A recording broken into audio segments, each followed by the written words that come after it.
Mesopotamia সভ্যতা সম্পর্কে 29টি প্রশ্ন। কোনটি সবচেয়ে প্রাচীন সভ্যতা? মেসোপটেমিয়া বা ইরাকে। বিশ্বের সবচেয়ে প্রাচীন সভ্যতা কোথায় গড়ে ওঠে? মেসোপটেমিয়া। সেচ নির্ভর প্রাচীন সভ্যতা কোনটি? মেসোপটেমিয়া। কোথায় মেসোপটেমিয়া সভ্যতা গড়ে ওঠে? টাইগ্রিস ইউফ্রেটিস নদীর তীরে, যেগুলি এখন ইরাকে অবস্থিত। দজলা ও ফোরাত নদীর অববাহিকায় কোন সভ্যতা গড়ে ওঠে? মেসোপটেমিয়া। আধুনিক তুরস্ক, সিরিয়া, ইরাক, ইরান, কুয়েত ইত্যাদি রাষ্ট্রগুলো প্রাচীন কোন সভ্যতার অংশ? মেসোপটেমিয়া। বর্তমানে কোন দেশে মেসোপটেমিয়া এলাকার বেশিরভাগ অংশ অন্তর্ভুক্ত ছিল? ইরাক। কোন জাতিগোষ্ঠীর মাধ্যমে সভ্যতার সূত্রপাত ঘটে? সুমেরীয় সভ্যতা।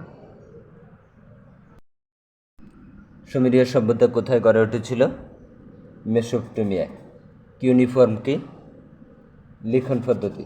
কিউনিফর্ম কি? সুমেরীয় লিপি। পাঠোদ্ধারকৃত সর্বপ্রাচীন লিপির নাম? কিউনিফর্ম লিপি। কোন সভ্যতার প্রথম চাকায়ের ব্যবহার প্রচলন করে? সুমেরীয়রা। লুনার ক্যালেন্ডার বা চন্দ্রপঞ্জিকা আবিষ্কার করেন? সুমেরীয়রা। বেবিলিয়নের সভ্যতার স্থপতি কে? হাম্মুরাবি। পৃথিবীর কোথায় প্রথম লিখিত আইনের প্রচলন হয়? বেবিলনে। ইতিহাসের প্রথম লিখিত আইন প্রণেতা? হাম্মুরাবি। হাম্মুরাবি যে জন্য বিখ্যাত? আইন সংকলনে।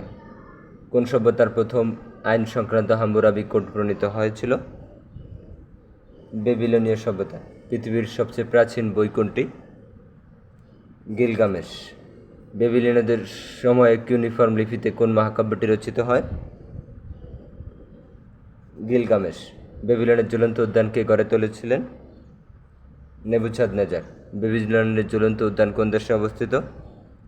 ইরাক। পৃথিবীর প্রাচীনতম মানচিত্র পাওয়া যায়? বেবিলনের উত্তরে গাথন শহরের ধ্বংসাবশেষ। কোন জাতি বৃত্তকে প্রথম 360 ডিগ্রিতে ভাগ করেন? আশেরীয়রা। কোন জাতি পৃথিবীকে অক্ষাংশ দ্রাঘিমাংশে ভাগ করেন? আশেরীয়রা। কোন জাতি পৃথিবীকে অক্ষাংশ দ্রাঘিমাংশে ভাগ করেন? আশেরীয়রা। কোন সভ্যতার প্রতিদিনকে 12 জোড়া ঘন্টায় বিভক্ত করা হয়? কেলেডীয় সভ্যতায়।